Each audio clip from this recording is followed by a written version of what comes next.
Twitter Files Part 8 dropping this week. Investigative journalist Li Fang shedding new light on how the social media giant quietly aided the Pentagon's covert online PSYOP campaign. The tweet thread detailing the company's role in an alleged online psychological operation aimed at shaping opinion in the Middle East and beyond, as in operations that induce or reinforce favorable behavior to U.S. objectives targeting China, Russia, and Iran. We're also learning why NPR refused to cover the Hunter Biden laptop story. And keep in mind, NPR is actually funded with taxpayer dollars. Now, remember, in October 2020, they quickly issued this statement when that news broke, saying it was a waste of time to cover it. Now, these latest Twitter files reveal the FBI was actually using taxpayer dollars, your money, to pay media outlets to actually censor the story, which was then wiped from Twitter and ignored by most mainstream media outlets. Leading this secret movement was former FBI attorney James Baker, there he is right there, who was working as a Twitter counsel until last month. A lot of collusion there, Mike. Well, some would say since the rollout of these Twitter files, we know that the FBI regularly contacted Twitter about content it deemed questionable, but federal officials also flagged social media posts that they considered COVID misinformation. Senior correspondent John Huddy has been covering this unfolding story and where it may go next. John, tell us all about it. Well, Lydia and Mike, that's a great question. I mean, as you were just talking about and going over, the Twitter files and the ongoing saga has certainly covered a lot of ground, including now the latest installment, Part 8, focused on how Twitter worked with the Pentagon and CENTCOM on its PSYOPs, or psychological operations, in the Middle East. It's not unusual, obviously, for the U.S. to do this, but certainly using the social media platform to do that work has raised red flags, along with the other latest revelations having to do with Twitter's work with U.S. intelligence agencies on silencing certain users and accounts, specifically, again, the FBI's work with Twitter, and blacklisting and quote-unquote visibility filtering, which was really the fancy word for shadow banning, users and accounts that essentially did not jive with the social media platform's left-leaning positions, and also that of the federal government's regulations about COVID lockdowns, testings, vaccinations. Now, Dr. Jay Bhattacharya, the Stanford University professor who, according to one of the Twitter files threads,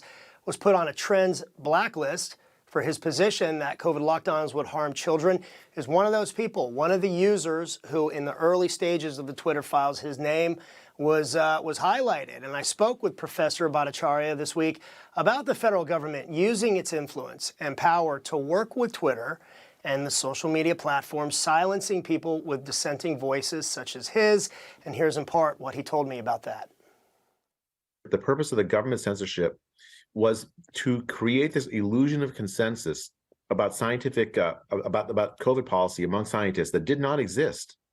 And the consequences are we adopted so many terrible policies that harmed children, that harmed small business, harmed the working class, the poor, for nothing. Now, I asked Professor Bhattacharya what it was like to see his name in that tweet that we were all talking about. He said he was saddened but not surprised. That's because he's part of a lawsuit, Lydia and Mike, that was filed by the states of Louisiana and Missouri back in August, alleging the Biden administration worked with tech companies to censor American citizens. As I said, it goes back to August, actually, a good 3 months before the Twitter files exposed really what many Americans already suspected, guys. Back to you. Well, thank you so much, John Huddy, as always, for your fantastic reporting. Yeah, for more on this, joining us now is the host of the Dave Rubin Report, an author of the Don't Burn This Country, Dave Rubin. Dave, thanks for joining us. This is a major issue for content creators like yourself. The Twitter files confirming what many Republicans have been saying for a long time now. The deep state is real, and the censorship is also very real. The federal government has been playing a big role behind the scenes and silencing Americans. Picking up where the feds leave off is the mainstream media. Dave, you're a content creator. I know, the Twitter files is a big deal. Do you worry about censorship like this happening still behind the scenes on other social media platforms? Well, I got to tell you guys, there were a bunch of us crazy right-wing misinformation, disinformation experts screaming about this for the last probably 6 or 7 years on YouTube and on Twitter, often silenced because of that, or demonetized, or deboosted, or shadow banned, or whatever word they want to come up with on any given day. But basically, as I said on my show this morning, we have now found out that 2022 was the year that we found out that pretty much all the conspiracy theorists turned out to be right about almost everything. None of this is surprising. We know that they were shadow banning. We knew that there was something going on with the Hunter Biden laptop all along, even if we didn't know exactly what it was. I see you're showing some of the wonderful pictures that were on the laptop right now.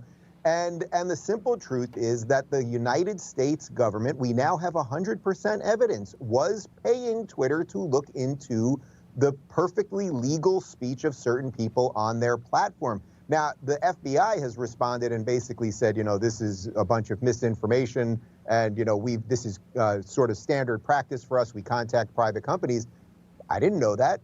I'm pretty well versed in some of this stuff. I didn't know that the government regularly contacts private entities to talk about what speech is available on their platforms or at their companies. So they're admitting all the stuff that we now knew. And unfortunately, there's probably a whole bunch more that we don't know. And remember, guys, we're really only talking about what they did with Twitter right now. But obviously, what they did with Twitter was not the only thing that they were doing. I think there are much bigger fish in this pond. The biggest one, obviously, is Google in terms of what they do with search results, and YouTube in terms of how they manipulate you when you search something, and they can basically decide what you're going to see. And if they want to push your opinion one way, they can send it that way. And if they want to push it another way through recommended videos, they can send you another way. We could go hours and hours on this topic alone, because you also have to wonder what other mainstream media outlets may have been also contacted by the FBI, being told that a certain story was misinformation, thereby influencing a certain election. But we have to turn now to the $1.7 trillion spending bill. There is so much pork in it. It's everything in the kitchen sink. Congressman Dan Bishop tweeted Tuesday that there was $200 million for gender equity and programs there for a Michelle Obama project. This is over 4,000 pages. Look at that. $3 million for LGBTQ plus museum, $212 million for January 6th prosecutions, but nothing for the border, nothing for what we actual taxpayers actually want. It's just hard to believe that this is how Washington operates. Most museums are pretty gay. I don't see why the gays need their own museum. But yes, the whole thing is ridiculous. Of course it's ridiculous. This is what they do with everything. We are literally going to put money to protect the borders of Middle Eastern countries. As you guys are showing on Newsmax every day, the videos of all of these, they're not migrants, illegal immigrants coming into our country, taking over border towns, sleeping in the El Paso airport. And we're not going to do anything about that. And Mike Lee, who is one of the few sane Republicans that we have, the Democrats have all lost their mind, and there is nothing that is too much to spend. There is no government program that is too big. We have a couple Republicans that are trying to stay sane here. I would say Mike Lee, Rand Paul, Ted Cruz, Marco Rubio, a couple others. And unfortunately, I don't think they're going to win this fight. We're going to sign this thing. And to hear Mitch McConnell a couple days ago saying that the number one issue on Republican voters' minds is funding Ukraine in its battle against Russia is so detached from reality. I actually can't imagine anything that would be more detached from reality. All of these people right here applauding Zelensky. Look, it's not a defense of Putin. You can't invade another sovereign nation. He has done awful things. There is a refugee crisis and all of those things. That is not a defense of him in any way whatsoever. But after this bill is taken care of, we'll have given Ukraine about $100 billion. This is the same United States government that cut FEMA aid to Florida a couple weeks ago, despite the devastation in Southwest Florida because of Hurricane Ian. So we seem to have our priorities completely backwards, but at this point, does that surprise anybody? No, it doesn't. Or at the very least, Dave, money doesn't seem to have any value anymore. It's all funny money. I think you can do both, fund Ukraine and fund the border. We're making a choice that's here. the answer. Bitcoin. There you go, Bitcoins, right? Because we saw how well that worked out. Thank you so much, Listen, Dave. I told all my employees today that instead of Christmas bonuses this year, I'm just giving their money to Ukraine. They are not happy with me.